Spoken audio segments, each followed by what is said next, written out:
Momento de oração.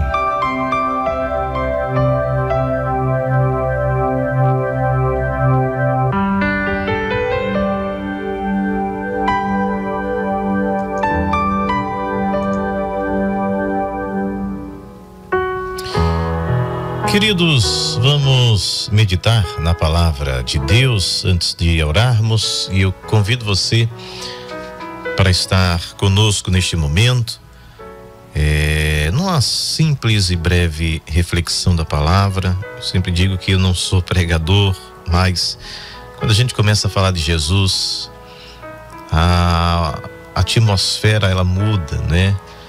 E é muito bom falarmos da palavra do Senhor, que é alimento para a nossa alma. No livro do profeta Isaías, no capítulo 6, versículo 1, nos diz assim: no ano em que morreu o rei Uzias, eu vi também ao Senhor assentado sobre um alto e sublime trono, e a cauda do seu manto enchia o templo.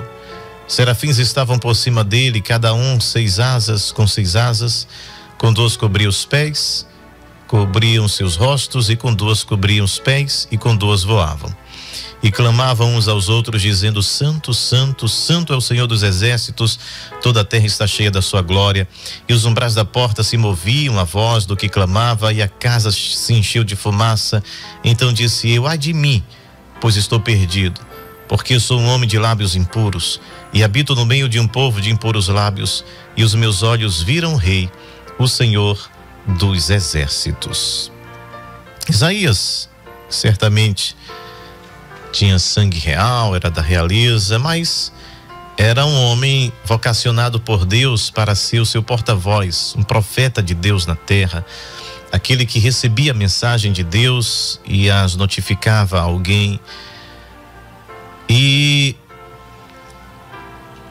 o versículo 1 diz que foi exatamente no ano que morreu o rei Uzias que Isaías tem essa visão do trono de Deus. A primeira coisa que a gente entende é que Isaías era um homem convertido, era um homem servo de Deus, era profeta do Senhor, mas ele precisava de uma experiência mais profunda. Ele necessitava de algo que de fato pudesse colocá-lo no lugar em que Deus o queria. Porque muitas vezes isso acontece conosco. Nós somos crentes, salvos em Cristo, mas muitas vezes a gente resiste em estar no lugar onde Deus quer e projetou e selecionou para estarmos. E é a partir desta visão em que tudo muda na vida de Isaías. A segunda coisa que a gente percebe é, a partir do momento em que temos esta proximidade, esta aproximação com Deus, a gente começa a enxergar ainda mais, fica ainda mais nítida, ou mais nítido, as nossas fraquezas, os nossos defeitos.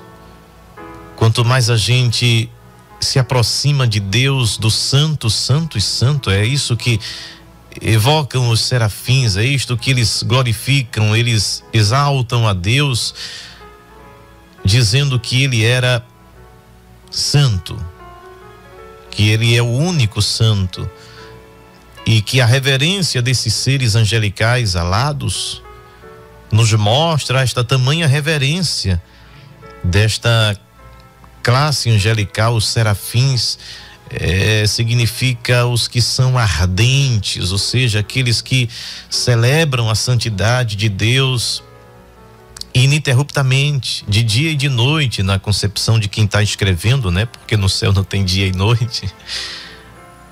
É uma forma de dizer que incessantemente eles estão glorificando a Deus, dizendo que Ele é santo, que Ele é santo, que Ele é santo. E a terra inteira está cheia desta presença, desta glória que mantém a vida, desta glória que mantém tudo sob o seu controle. E eles não cessam de glorificar a Deus. E é nesta visão chocante, impactante de Isaías, ele olhando aquele que é santo, aquele que está sentado, ele diz: num alto e sublime trono. Não era apenas um trono, ele diz que é alto e sublime. Ele diz que nessa percepção, né? Isaías está acostumado e com esse simbolismo do trono, que é de alguém que está reinando, que é alguém que tem poder. Ele estava ao lado, por exemplo, do rei Uzias, e aquele que se assenta no trono era aquele que tinha o poder sobre todas as coisas no seu reinado. Quando Isaías vê este ser sentado no trono, ele não diz apenas que era um trono, ele diz no alto.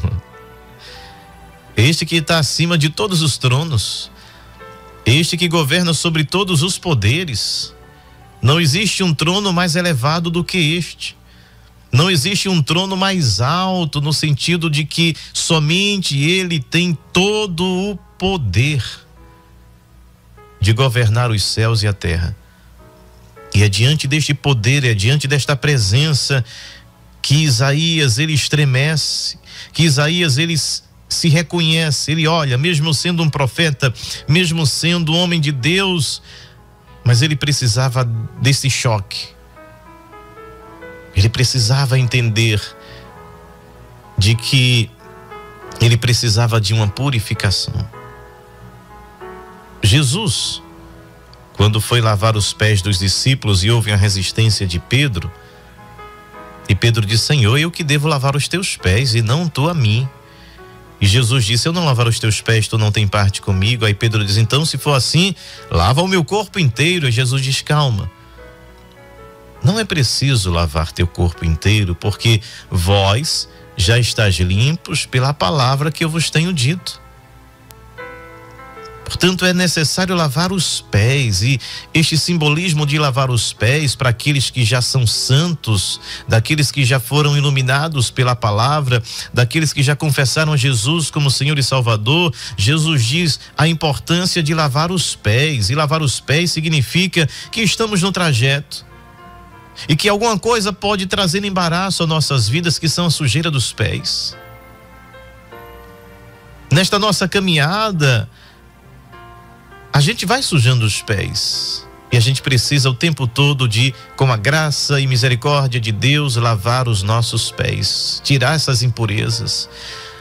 O simbolismo de desatar as sandálias dos pés significa deixar tudo que é inválido, tudo que é corruptível, tudo que não serve, tudo que ainda tem sujeira do caminho. Essa invocação de tirar as sandálias dos pés. Tira as sandálias dos pés, porque o lugar em que estás é santo. Tira as sandálias dos pés quando adentrares no santuário do Senhor. Significa que eu devo me limpar destas sujeiras do caminho.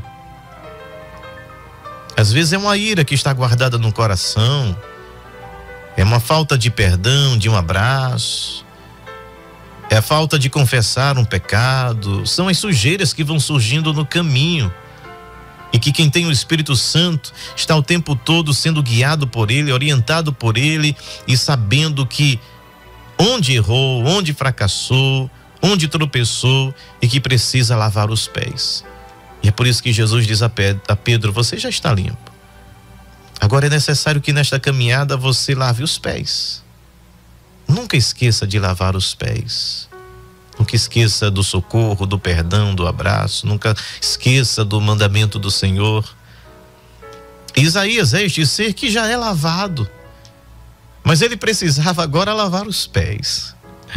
Ele precisava desse encontro para enxergar a si mesmo, para conseguir olhar para dentro de si, porque ele estava num momento de estabilidade, de segurança, de conforto, aquilo que a gente chama de zona de conforto. Não preciso mais melhorar, não preciso orar mais tanto, não preciso buscar tanto ao Senhor. Eu já fui batizado, eu já falo em línguas, então eu só preciso me manter aonde eu estou aqui. Aí quando Isaías ele vê a presença de Deus, ele diante do trono de Deus, ele toma um susto. Ele vê esta glória, ele vê este poder.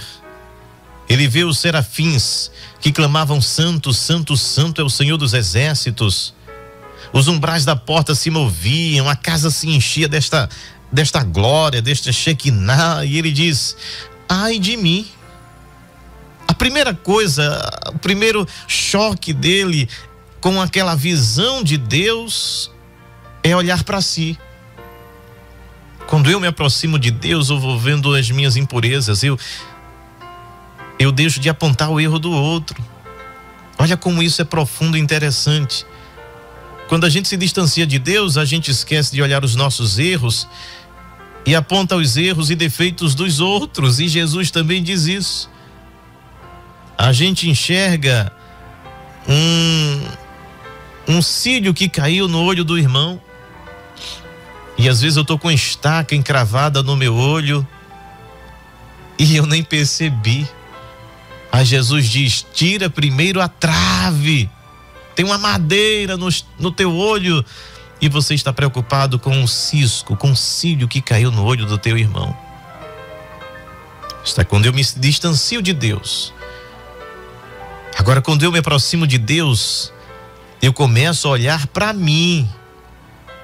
Eu começo a ver os meus defeitos, as minhas adulterações, a minha complexidade como ser humano caído. É este olhar de Paulo escrevendo aos Romanos, dizendo: quando eu percebo quem eu sou, eu tomo um susto. Ele diz: os nossos pés são ligeiros para derramar sangue, a nossa garganta é como sepulcro, a nossa língua é venenosa. Ele diz: tudo que há em mim é mal. E aí ele exclama dizendo: miserável homem que sou. Porque Paulo é esta pessoa que está perto de Deus, e quem está perto de Deus começa a olhar os seus defeitos e pedir misericórdia. E vê que não é superior a ninguém. E vê que tem seus defeitos, suas adulterações. E que precisa cada vez mais da misericórdia de Deus. Por isso que Jesus diz: bem-aventurados os pobres de espíritos, aqueles que dizem: eu necessito de ti, porque sem ti eu não sou nada. Aqueles que dizem: eu necessito desta presença, porque cada vez que eu me aproximo de ti, eu vou me conhecendo, eu vou vendo quem eu sou. E eu vou tomando cada vez mais susto, dizendo: Deus, tem misericórdia de mim, pobre pecador, como disse o publicano. O falso religioso, o falso pseudo-santo, como o fariseu dizia: graças te dou porque não sou como os demais homens, pecadores. E começa a listar as suas virtudes, os serviços que ele oferta ao Senhor, como um ser acima do normal, acima da meta, como disse um artista, ele é acima da média. Aí o outro nem ousou olhar para o céu e disse: Senhor, tem misericórdia de mim. Eu sou um falho pecador, eu sou um pecador, eu não tenho nada de bom em mim. Todos os meus pensamentos são maus, são perversos. Agora o que eu te peço é que o Senhor tenha misericórdia de mim. E Jesus diz: quem foi justificado? Aquele que diz que é santo, que é melhor do que o outro? Ou aquele que diz: Senhor, tem misericórdia da minha alma, tem misericórdia de mim? E Jesus diz: este último foi justificado. A visão de Isaías nos ensina muitas coisas. E para mim a mais importante delas é esta, de você reconhecer quem você é. Entender quem sou eu. E quando nós entendemos quem somos de verdade, a gente se torna incapaz de apontar o defeito do outro. A gente se torna incapaz de julgar o outro, julgar com o meu juízo, não pela palavra. Pela palavra nós podemos julgar, porque quem julga não somos nós, é a palavra de Deus. Alguém que está em pecado, você pode ser julgado pela palavra de Deus. Agora, eu não posso trazer nenhum juízo contra alguém, porque Jesus diz: com a medida que tu medires. Ele não diz com a medida que você mede com a palavra. Ele diz: com a medida que tu julgares, com o juízo que tu lançares, com a acusação que tu tiveres contra o teu irmão. Isso é como um bumerangue que alguém joga, esperando se livrar dele, e ele faz o seu circuito e pá, volta para você. E é por isso que ele diz: não julgue para não ser julgado, mas julgar pela palavra, sim. Nós podemos julgar usando a palavra de Deus. Isaías nos mostra como somos carentes dessa presença. Isaías nos mostra como necessitamos cada dia mais nos aproximarmos de Deus, para a gente ter esse entendimento sobre nós mesmos. E ele exclama dizendo: ai de mim, eu estou perdido. E olha a primeira coisa que ele observa: eu sou um homem de lábios impuros. Ele se aproxima de Deus, ele já começa a perceber os seus erros, os seus pecados. Ele já começa a fazer uma análise de si, o que Paulo diz à igreja de Corinto acerca da Santa Ceia. Ele diz: examine-se, pois, o homem a si mesmo.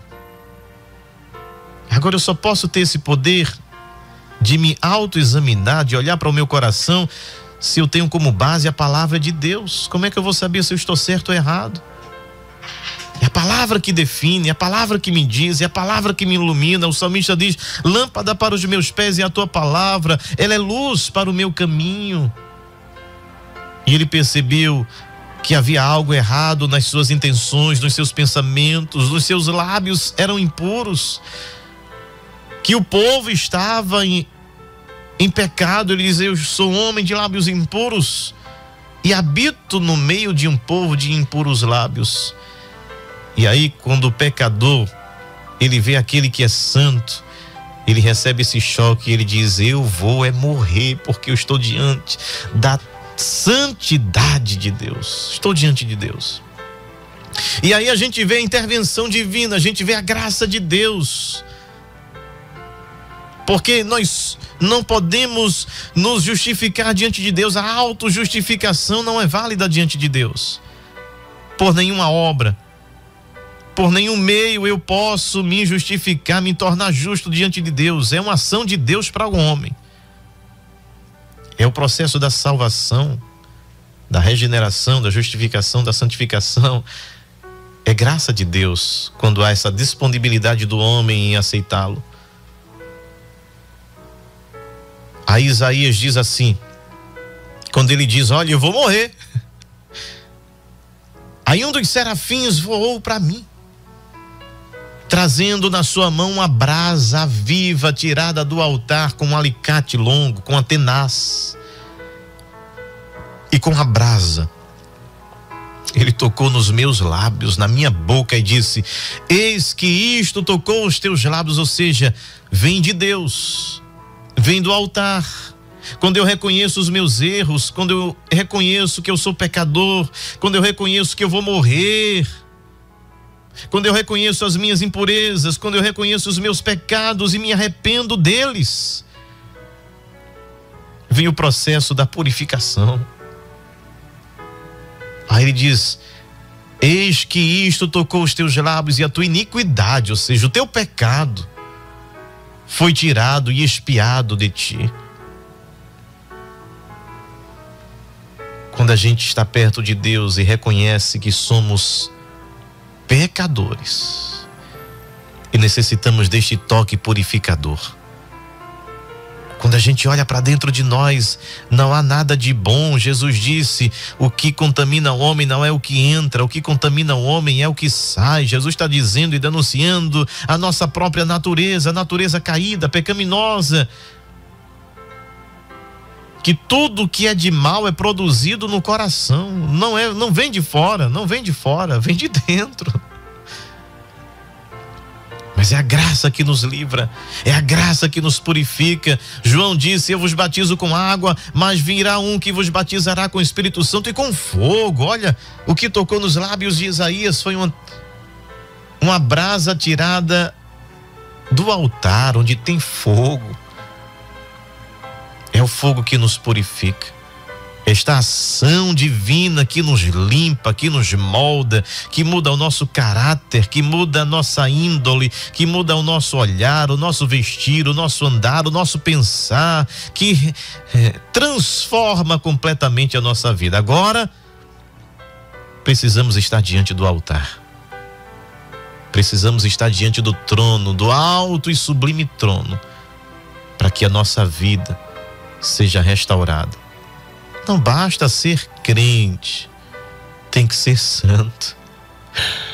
Isaías era crente, profeta, mas ele precisava desta purificação, precisava lavar os pés, precisava reconhecer o seu pecado, precisava olhar para dentro de si, tomar esse susto, dizer: Senhor, tem misericórdia de mim. Como o publicano disse, que eu sou pobre e pecador. E aí eu só vou olhar os meus defeitos. E se alguém diante de mim tem algum defeito, eu não vou apontá-lo. Eu vou orar e tentar ajudá-lo em nome de Jesus. Amém, amém e amém. Pai bendito, te louvamos, Senhor. E como precisamos deste toque, desta purificação, desta brasa viva que vem do altar de Deus e purifica os nossos lábios, os nossos pensamentos. Ajuda-nos, Senhor, nesta caminhada. Ajuda-nos a aproximarmos mais de Ti, para que vivamos uma vida de santidade. Continua nos abençoando, nos ajudando em tudo. Em Tuas mãos entregamos a nossa vida, o nosso caminho. Te louvamos por cada lar, por cada vida que está conosco nesta manhã para Te adorar, juntos, glorificar o Teu nome. Abre as portas, repreende todo o mal, continua abençoando esta obra e o Teu servo, nosso pastor presidente, pastor Ailton José Alves, e todo o santo ministério, em nome de Jesus. Amém.